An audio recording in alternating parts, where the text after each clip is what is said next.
Hello, my name is Sean Cawley. Today I will be presenting on my Occupational Therapy Scholarship Day research that I've had the pleasure of working with Dr. Carolyn Baum in her Community Engagement Laboratory over this past year. And my research is titled Daily Life on Mars, the Impact of the High Seas Project on Participation.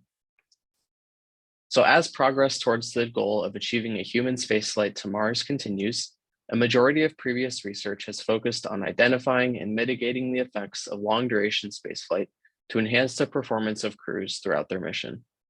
This research has focused on the physiological and psychological effects of long-duration spaceflight, as well as on how to promote crew cohesion in these isolated and confined and extreme environments. Yet few studies have examined the effects of prolonged exposure to these isolated and confined environments on the occupational health and well-being of these individuals. In order to address this gap in the literature, this preliminary exploratory study sought to identify how the High Seas Project impacts occupational participation. So what is the High Seas Project? High Seas stands for the Hawaii Space Exploration and Analog Simulation. It is a NASA-funded space exploration simulation located on a remote island in Hawaii. The habitat and environment at the site are specifically designed to be similar to what would be found on a planetary exploration mission. This gives researchers the opportunity to send crews of people into the site to explore how a planetary exploration mission might impact the crew and their performance on these long-duration missions. The specific mission that I examined was the High Seas 4 mission. This was the longest duration mission that the project has done, with the simulation lasting one whole year from August of 2015 until August of 2016. During this mission, a crew of 6 volunteer researchers went into the dome and were expected to live on Mars for 1 year. This meant that they lived in complete isolation and confinement within the dome and were only allowed to leave the dome on scheduled excursions while wearing a spacesuit. Furthermore, the facility established a 20-minute communications delay that's designed to mimic the type of communication delay that might realistically exist between Earth and Mars. This meant that only asynchronous forms of communication, such as email and virtual messaging, could be done between the simulation site and people back on Earth. To explore how this study impacted the occupational engagement of the volunteer researchers who participated in the mission, theory and assessments from the field of occupational therapy were used. Specifically, the PEOP model and the activity card sort second edition were used to organize and identify barriers to participation throughout the study. The participants for this study were the crew of the 6 volunteer researchers who were selected to participate in the High Seas 4 mission. In order to be selected, these participants must have met the requirements for NASA's long-duration flight physical assessment and have had skills in leadership, teamwork, followership, and communication skills.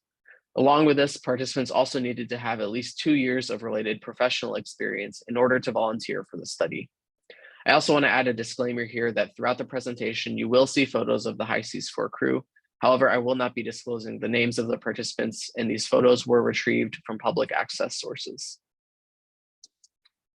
So in order to gather data on participants' changes in occupational participation, a modified version of the activity card sort second edition was used. This modified version assessed 98 activities across 4 domains of occupation: domestic activities, leisure activities, fitness activities, and social activities. For each activity, participants were asked to rate their level of participation by indicating that they either do that activity now, do it less, or don't do it now. Along with this, participants were also able to provide qualitative comments for each of their responses that would provide a little more depth to our data. So participants first took the activity card sort assessment at 8 months into the mission. During this first assessment, I gathered data on people's levels of engagement during the mission, as well as on what they were doing before the mission to establish a baseline level of activity for each participant. I also asked participants to complete the assessment at 2, 4, and 7 months after the mission was completed.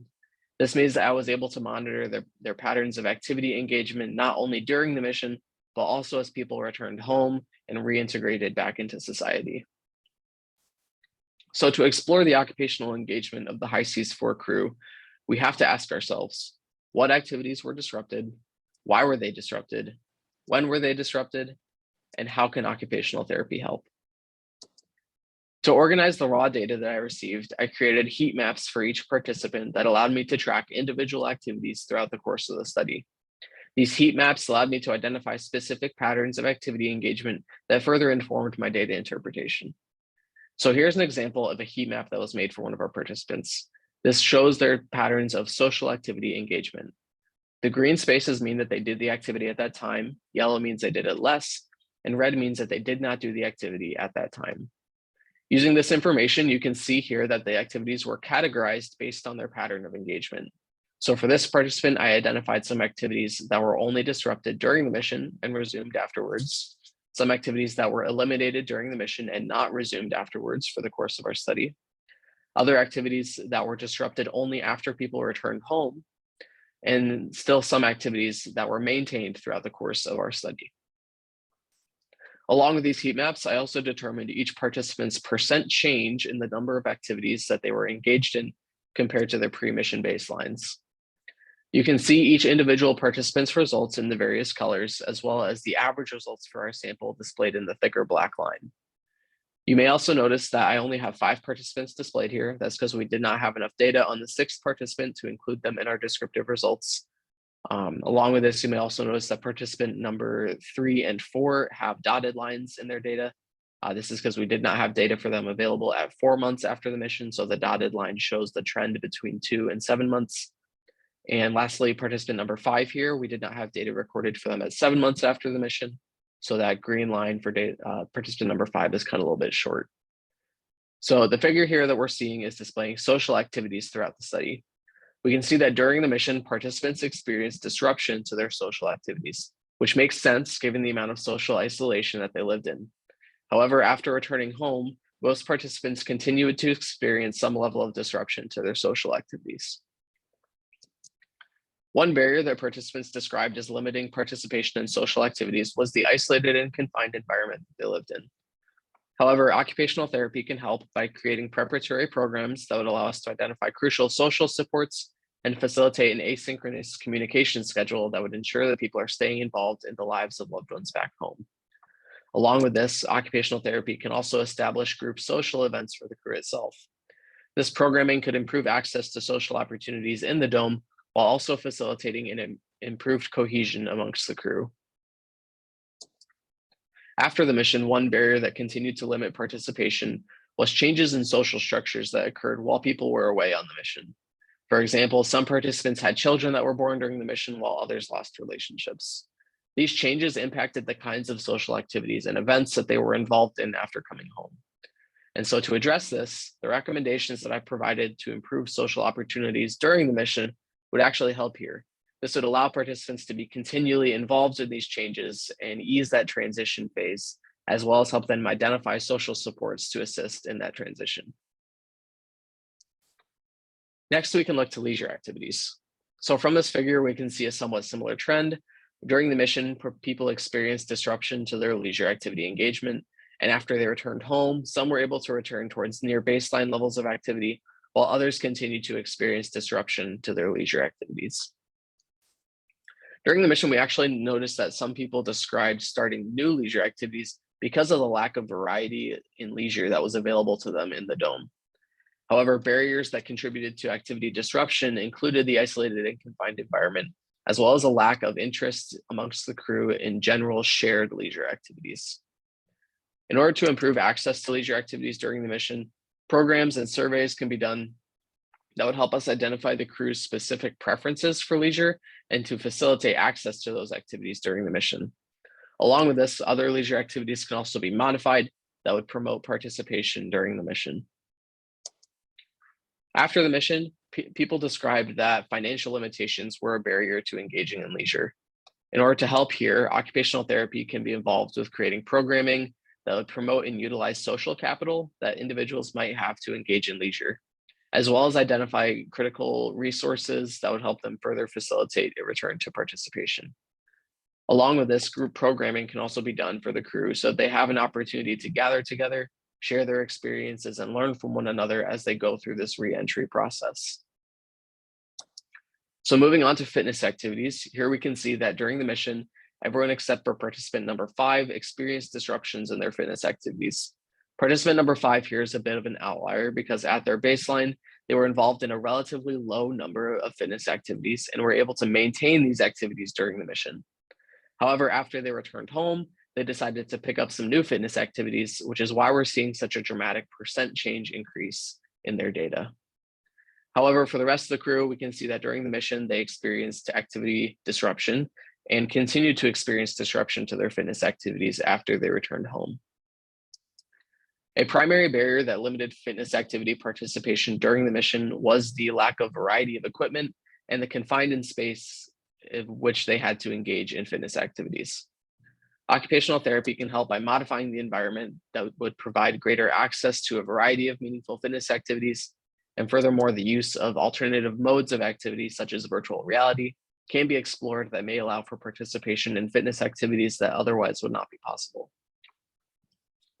After returning home, participants continued to experience disruption in their fitness activities. Unemployment and changes in social structure were identified as a primary barrier. So this meant that changes in social structures such as families and sports teams that occurred while they were away were noted as barriers to returning to fitness activities. And so to improve participation in fitness activities, occupational therapy can help by creating activity planning programs that would help people prepare to re-enter these social fitness activities after they return home. And lastly, we can look to domestic activity engagement. During the mission, participants did experience some disruptions in the activities that they were previously involved in. And after returning home, we saw that some were able to return towards near baseline levels of engagement, with a couple of people actually picking up a few new activities after they returned home, while others continued to experience disruptions in their domestic activities. During the mission, I saw that the isolated and confined environment continued to be a barrier, as people did not have access to the variety of activities that they would normally do at home. Participants also had to leave their previous role responsibilities that they had at home and identify new responsibilities within the crew as they learned to live with one another. This was difficult for some because it meant that they had to leave their parenting and family responsibilities. Some participants also felt that they were doing more than their fair share of domestic activities in the dome, which could have contributed to decreased cohesion amongst the crew. So in order to address this, a domestic activity checklist could be implemented to ensure that people are sharing those domestic responsibilities equally amongst each other. That would help promote crew cohesion. And along with this, education and modifications can also be provided to parents and spouses that would allow them to identify ways that they can contribute to life back home. After returning home, most participants experienced very few barriers in returning to their normal domestic activities. In fact, some people picked up a few new activities in the dome and decided to carry those home with them. Occupational therapy can help by promoting and supporting maintenance of these new activities, while also facilitating a return to prior domestic roles once people return home. I also want to mention here that one barrier that was identified by our participants that contributed to disruption across all domains of activity after returning home was unemployment. Because people had to leave their jobs in order to volunteer for the mission, some struggled to locate employment after returning home. This meant that participants had a lack of expendable income, time, and access to those activities that they would have previously been involved in. In order to help, occupational therapy can be involved in providing resources that would help these participants explore their interests and skills, to develop up-to-date resumes and resources that would capitalize on their experiences after the mission concludes. We can also create programming that would help people identify and plan for their future employment after returning home from the mission. And we can also be involved with identifying what kinds of meaningful activities can be adapted or modified to facilitate access with fewer financial resources. By using these descriptive tools, I was able to identify that while participants were in the mission, activities across all domains that I examined were disrupted. Along with this, participants also continued to experience disruption of activities even months after the mission had concluded. However, I was able to identify barriers to participation throughout the study and provided recommendations based in occupational therapy designed to facilitate improved participation across multiple domains of activity. As occupational therapists, we know that participation in meaningful activities is crucial for physical, mental, and emotional well-being, especially when living in extreme conditions such as these.